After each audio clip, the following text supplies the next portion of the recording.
Gaivinimas po širdies sustojimo. Daktarams pavyko atgaivinti pacientą. Prasilenkimas su mirtimi, bet kai kuriems žmonėms visai kas kita. Buvo nuostabus jausmas būti už savo kūno, bet kai grįžau atgal į savo kūną, jaučiausi labai sunki ir tada pradėjau jausti visus skausmus susijusius su juo.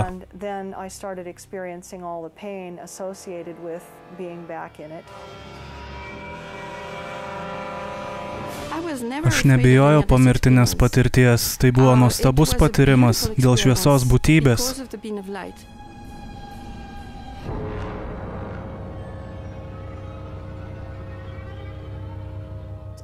Aš žinau, kad egzistuoja gyvenimas po mirties, aš žinau, kad yra anapusinis pasaulis. Pomirtiniai įspūdžiai arba patirtis yra tai, kaip mokslas vadina šios įvykius. Tūkstančiams to paliestų tai mistiškas gyvenimą keičiantis patyrimas. Eastbournas, Anglija, 1979 gruodis. 19-metė Janeta Atkinson yra intensyvioje priežiūroje. Jai išsivystė kraujo krešulys plaučiuose po nesudėtingos kelio sąnario operacijos. Jos būklė kritinė.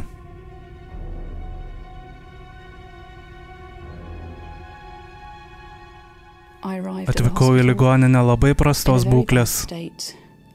Kosėjau krauju. Jaučiau ypatingai didelius skausmus, nes negalėjau kvėpuoti, nežinojau, kas man yra ir buvau labai išsigandusi tuo metu.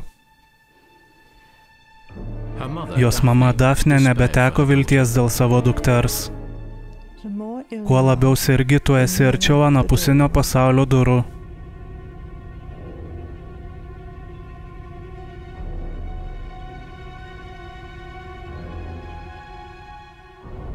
Aš nesitikėjau išgyventi. Buvau arti tų durų. Aš maniau, kad ji daugiau nebegrįš iš ligoninės, nes man labai baisus ženklas buvo tai, jog ji guli pirmutinėje lovoje toje palatoje.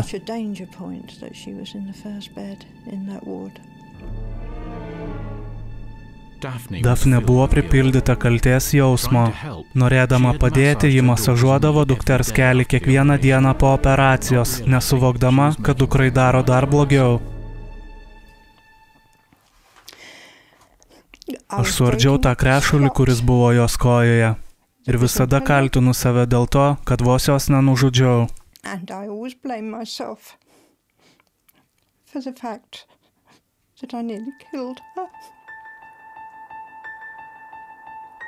Turėjau 7 kraujo krešulius savo plaučiuose, 3 vienoje pusėje ir 4 kitoje.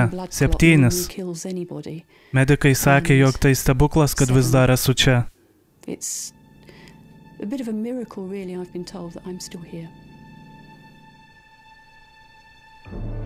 Po 48 valandų Janeta liovėsi kovojusi.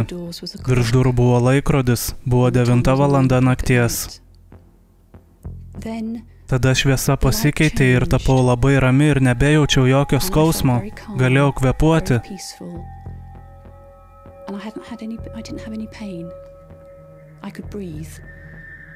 Pagalvojau, nuostabu, aš sveikstu. Tuomet pradėjau sklęsti. Išėjau iš savo kūno ir mačiau save lovoje. Pakilau aukštyn lubų ir judėjau palei sieną, matydama kitus pacientus savo lovose.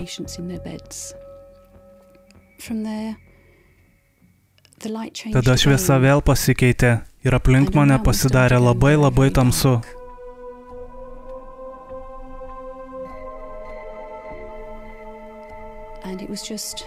Liko tik vamzdis, juodas vamzdis, kuris sukosi ir sukosi. Ir to vamzdžio pabaigoje buvo gražiausia šviesa, kokią teko matyti. Aš ėjau į tą šviesą ir žūtbūt norėjau ten patekti, ten buvo nuostabu, ramu, giedra. Visa tai, ko norėtum, kad gyvenime būtų. Aš beveik patekau ten. Ir tada balsas man pasakė, na jau ne mažute, dar ne tavo laikas. Ir iškart po to vėl atsidūriau savo kūne. Vėl pasižiūrėjau į laikrodį ir buvo po 9:20, tos pačios nakties.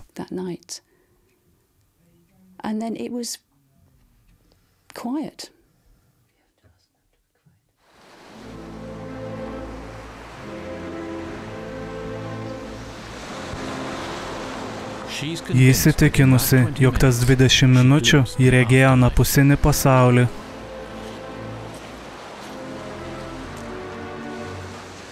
Tai, kas jai nutiko, ji laikė paslaptyje daugybę metų, netgi nuo savo mamos. Kai galiausiai jai papasakojo, istorija pasidarė dar keistesnė. Ji pasakė man, kad pas ją buvo pasirodžiusi ponia. Sakau, ponia? Ir ji tobulai nupasakojo mano mamos išvaizdą.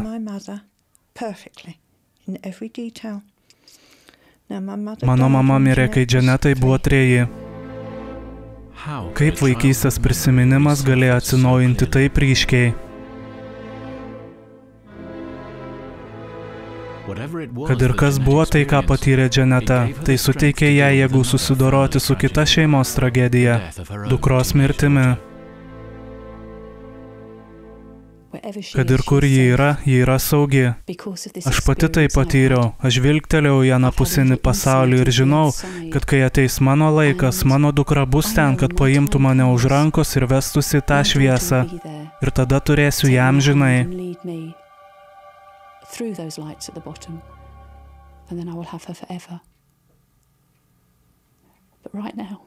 Dabar ji yra saugi ir laiminga. Tobulėjant medicinai išgelbėjama daugiau žmonių nei kada anksčiau. Tuo pačiu metu auga ir užregistruojamų pomirtinių patirčių skaičius. Tikintiesiems tai teikia didelę viltį. Daugybę amžių įvairiose kultūrose žmonės taip pat praneždavo apie šias patirtis. Jų apibūdinimuose randamas nepaprastas nuoseklumas, ką žmonės patiria įžengę į naują ir kitokią egzistenciją. Tibeto mirusiųjų knyga aprašo kelionę į pomirtinį pasaulį. Ryški balta šviesa šviečianti iš Dievo širdies, tokia stipria jėga, jog turėtų būti sunku į ją žiūrėti, tačiau neįmanoma nuo jos grožio atitraukti akių. Nuo senovės Tibeto, 16 amžiaus Europos iki šios dienos šviesa tunelio gale yra universalus įžengimo į gyvenimą po mirties apibūdinimas. 1976 metais Robertas Barcia buvo 10 metų amžiaus, kai jam nutiko kai kas baisaus. To įvykio prisiminimai jį lydi iki šiol. Jis mano, jog nutikęs nelaimingas atsitikimas jam parodė ne tik gyvenimą po mirties, tačiau ir jo paties ateitį.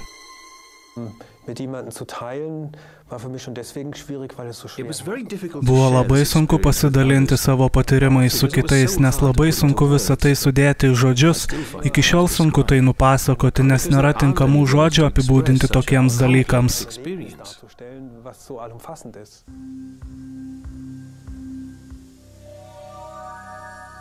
Balandžio 24 dieną Robertas ir jo brolis Bruno žaidė vonioje. Aš buvau vonioje, o mano brolis prie kriauklės rankose turėjo plaukų džiovintuvą.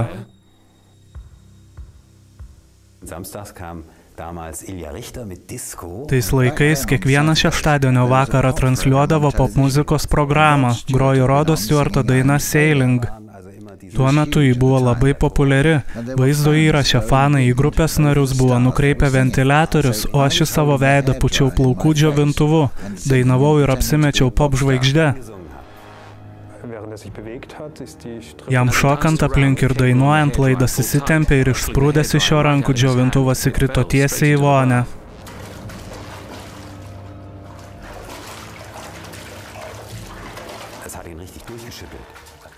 Buvau šokiruotas, visas jo kūnas įsitempė ir paniro po vandeniu, girdėjau, kaip jo galva atsitrenkė į dugną, ji nesustojo drebėjusi, jis visiškai nebegalėjo valdyti savo kūno.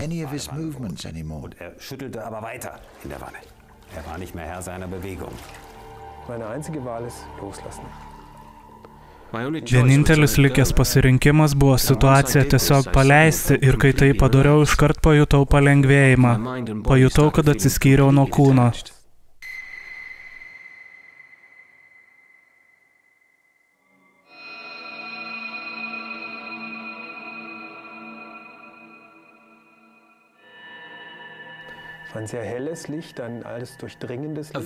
Labai ryški šviesa, aš buvau užpildytas ją, jaučiausi labai gerai, nenorėjau iš ten grįžti. Ir klausiau priežasties, kodėl turėčiau grįžti. Kodėl turiu grįžti ten? Tada toji šviesos būtybė pasakė man, jog turiu atlikti užduotį ir kad negaliu pasilikti šiuo metu.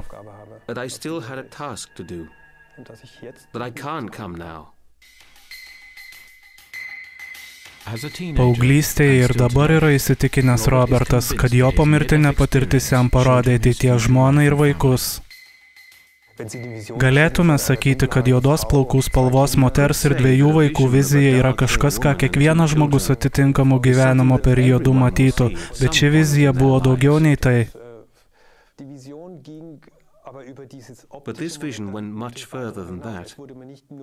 Sunku paaiškinti, bet toj vizijoje aš jaučiau tas pačias emocijas, tos pačius vidinius jausmus, kuriuos patyriau vėliau.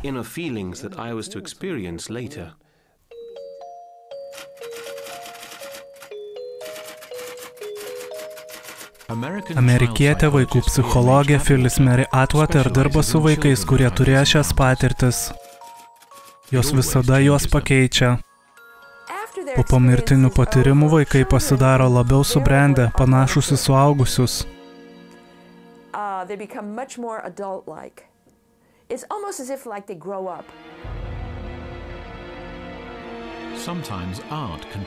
Kartais menai gali suteikti jiems labai reikalingą terapiją. Šis vokietės piešinys atvaizduoja jo susilietimą su mirtimi.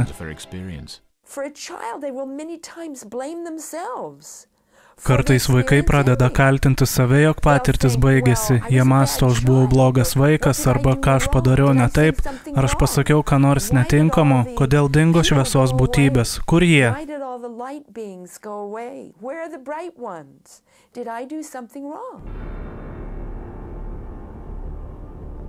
Ilgai trukę ponios Atwater tyrimai rodo, kad vaikystėje šių klausimų klausę vaikai buvo linkę į gėrimą ir narkotikų vartojimą vėliau gyvenime. Aukštas procentas bandymų nusižudyti, jų vaikystės patyrimai juos trikdė. Didžiausias vaikų nusiskundimas buvo, aš praradau vaikystę. Ji mano, kad jiems per sunku būti žemėje patyrus gyvenimą po mirties. Nadia McCaffrey buvo viena iš tokių vaikų, kai jai buvo 7, jos gyvenimas pasikeitė amžiams. Žaidžiant laukėje įkando nuodingą gyvatę. Kairėje kulkšnyje pajutau nepakeliamą skausmą. Pamačiau įkandimo žemes ir iškart supratau, kad galiu mirti.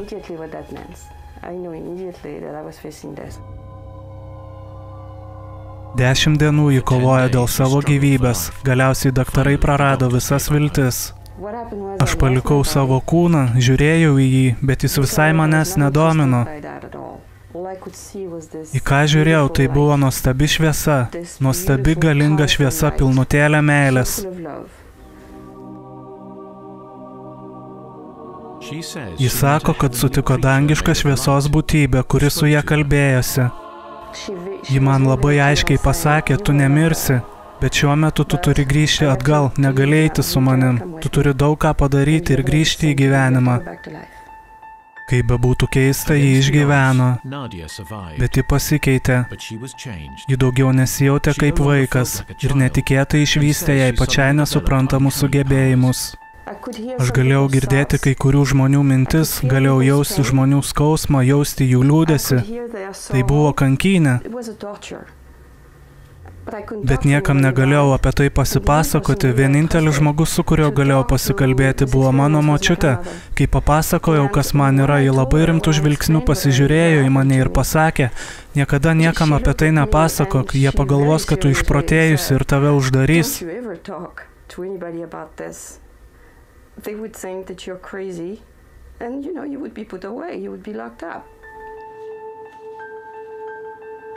Nadia McCaffrey užsidarė nuo pasaulio.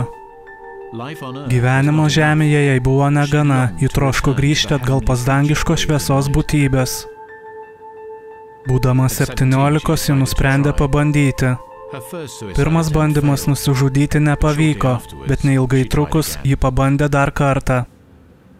Kai ėjau į šviesą, ten nebuvo nieko, nebuvo šviesos būtybės, tik balta šviesa. Ir išgirdau tą milžinišką balsą, balsą lyg griaustinio, einantį iš visur.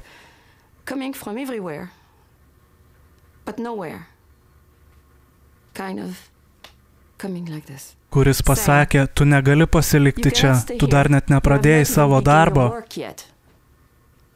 Pasakiau savo, na va ir vėl. Aš esu kovinga, dažnai su visais ginčijosi, norėjau ginčytis ir su tuo balsu. Bet patikėkite, su tuo balsu nepasiginčysi.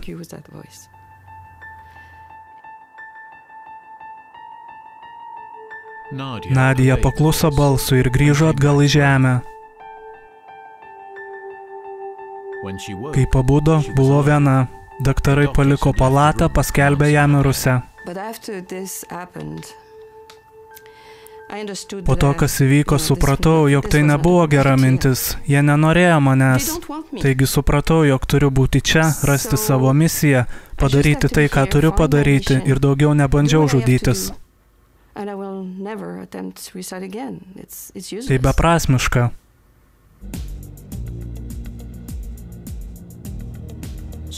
Taigi jį ieškojo savo misijos, jį ištekėjo ir apsigyveno San Franciske.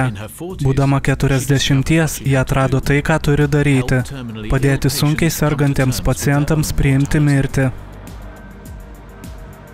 Po 25 metų savo pačios pomirtinės patirties Nadia pagaliau rado ramybę. Mes visi turime misiją, esmė yra rasti, kokia ta misija yra. Vicky Umipeg iš Sietlo yra akla nuo gimimo. 1973 sausį ji buvo smarkiai sužalota eismo įvykyje.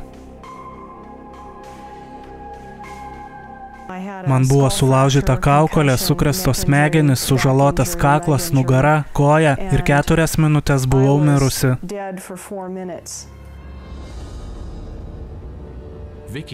Vikės širdis sustojo. Was she clinically dead or just in a deep coma?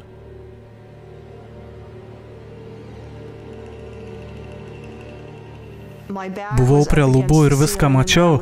Vienas daktaras pasakė, ji gali likti kurčia ir akla, nes yra kraujo ant jos kairiojo ausies būgnelio. Tada daktarė pasakė, mes net nežinome, ar ji išgyvens, o jei ir išgyvens, ji gali likti vegetatyvinėje būsenoje. Ir tai mane labai supykdė.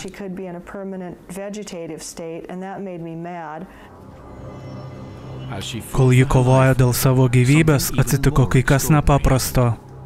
Pirmą kartą Vikė galėjo matyti.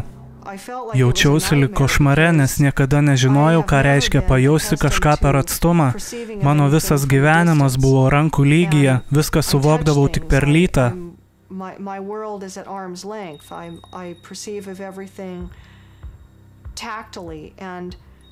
Negalėjau suprasti, kas yra tai, ką patiriu, ir tai buvo baisu. Daug žmonių manęs klausė, argi nebuvo nuostabu praregėti. Nebuvo, tai buvo siaubinga. Actually, no, it wasn't. It was terrible initially.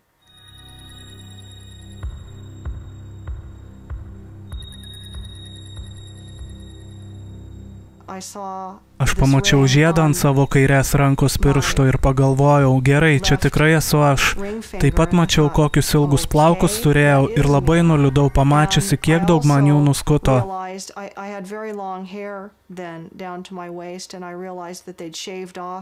quite a lot of it, and I was pretty upset about that. Kaip Vikės aklos akys galėjo matyti? Aš sapnuoju tik skonius prisilietimus, garsus, kvapus. Mano sapnuose nėra šviesos, spalvų ar kitokių vizualinių impresijų.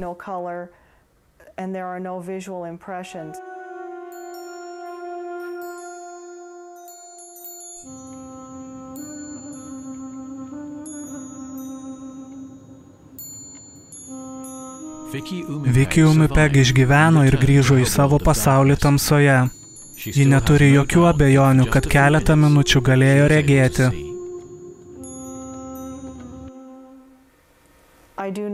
Aš žinau, kad yra žmonių, kurie bus skeptiški, kurie nesupranta, kurie netiki tuom, ką aš sakau, bet aš žinau, ką aš patyriau, žinau, ką mačiau, žinau, ką girdėjau ir ką jaučiau. Todėl palieku tai šitaip. So I just leave it at that.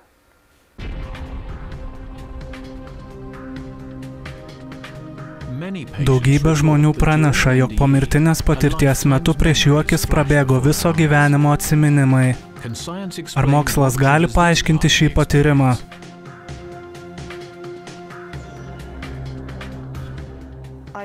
Aš mačiau visą savo gyvenimą nuo akimirkos, kada gimiau, iki autoavarijos, kai man buvo 22. Mačiau viską, ką teko išgyventi. Mačiau žmonės, kurie negražiai su manimi pasielgė. Mačiau žmonės, su kuriais praleidau gražias akimirkas. Viską. Tu jauti tai, išgyveni tai. Nėra taip, kad tik žiūri priešais save. Tai išgyvenimas.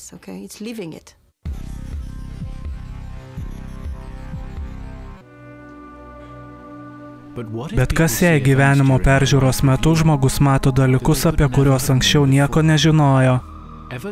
Edvardas Tabikas iš Olandijos matė tokius dalykus. Ten yra neapsakomas meilės jausmas. Nuo to karto tokio jausmo nepatyriau. Ir aš vis dar jo ilgiuosi. Net jeigu mano gyvenimas čia būtų labai geras ir turėčiau viską, apie ką galiu pasvajoti, bet leistų pasirinkti, be jokios dvejonės rinkčiausi aną pasaulį, kad tik galėčiau dar kartelį pajusti tą jausmą.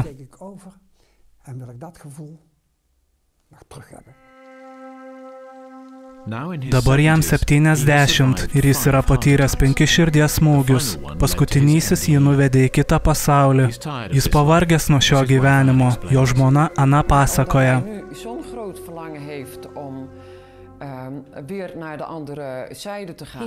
Jis taip trokšta grįžti tą pasaulį, jog bando tyčia savo pakenkti. Jis gulasi tuo šonu, kuriame yra širdies pažeidimas. Mačiau jį tai darant keletą kartų. Jeigu matau, kad mano vyras guli blogąją pusę, kad mirtų, turiu klauptis ant kelių, kad priverčiau jį gulėti teisingai. Om hem alsjeblieft te smeken om weer om te draaien. 1999 metų spalis. Edvardas ligoninėje dėl 5 širdies smūgio. Daktarai pasidavė. Aš buvau prie lubų, sklendžiau virš savo kūno.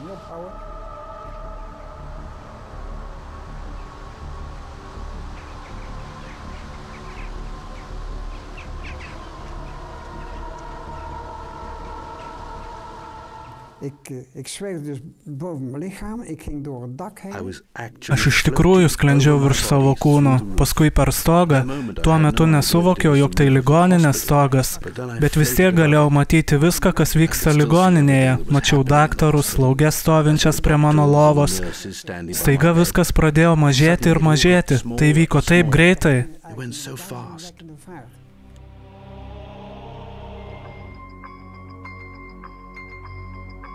Visai prie pat mirties slenksčio, visas Edvardo Tabiko gyvenimas prabėgo prieš akis.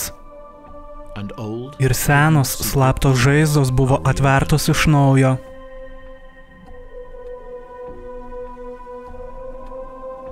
Edvardas matė viską, kas nutiko jo gyvenime, nuo gimimo iki artimos mirties.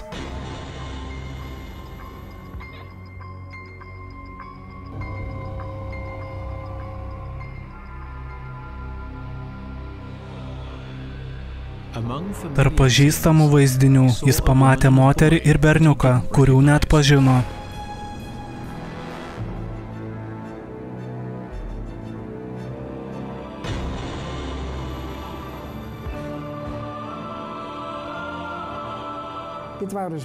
Mačiau du žmonės, kurie nežinojau, kad iš vis egzistuoja. Ir savo viduje jaučiau jausmą, kad juos apleidau. Jie pasakė man, tu apleidai mus, kai mums labiausiai tavęs reikėjo. Ir jie buvo teisūs.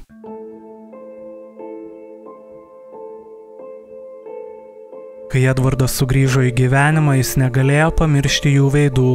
Užstrigusią giliai senose prisiminimuose, jis pradėjo atsiminti moterį, seniai prarastą meilę. Bet kas tas berniukas?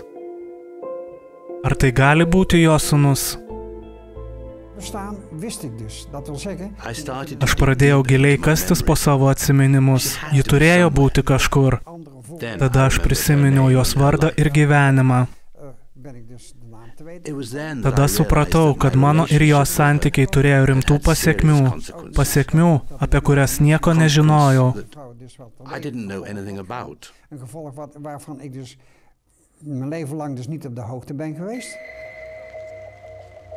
Edvardas ilgainiui surado savo prarastą meilę ir jį patvirtino jo įtarimus.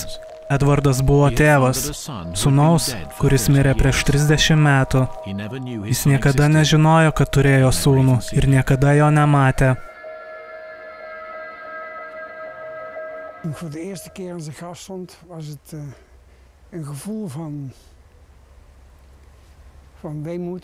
Kai pirmą kartą atėjau prie jo kapo, pajutau sielvartą ir liūdesį. Tai buvo jausmas, kad ilgėjausi jo visus tuos metus, nors ir niekada jo nesutikau.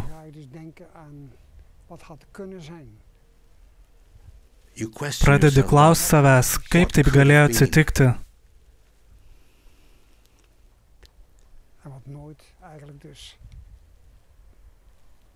Tai milžiniška netektis. Ji persekios mane visą likusį gyvenimą. Vienintelė paguoda yra ta, jog žinau, kad vieną dieną mes susitiksime. Štai ką galvojau, kai pirmą kartą atsistojau prie savo sūnaus kapo.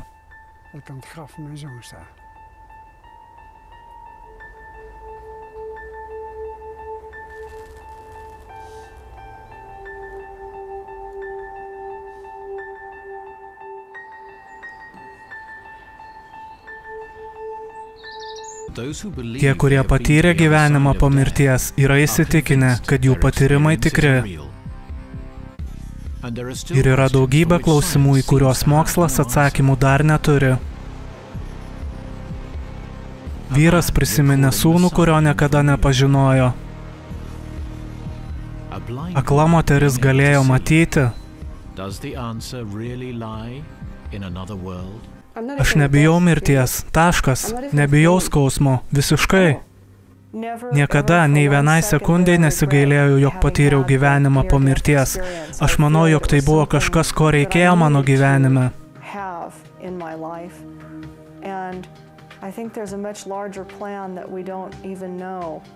Ir manau, jog yra daug didesnis planas, kurio dar nesuvokiame, ir aš labai vertinu tuos žmonės, kuriuos myliu ir turiu čia, nes niekas nesame garantuotas, kas nutiks rytoj.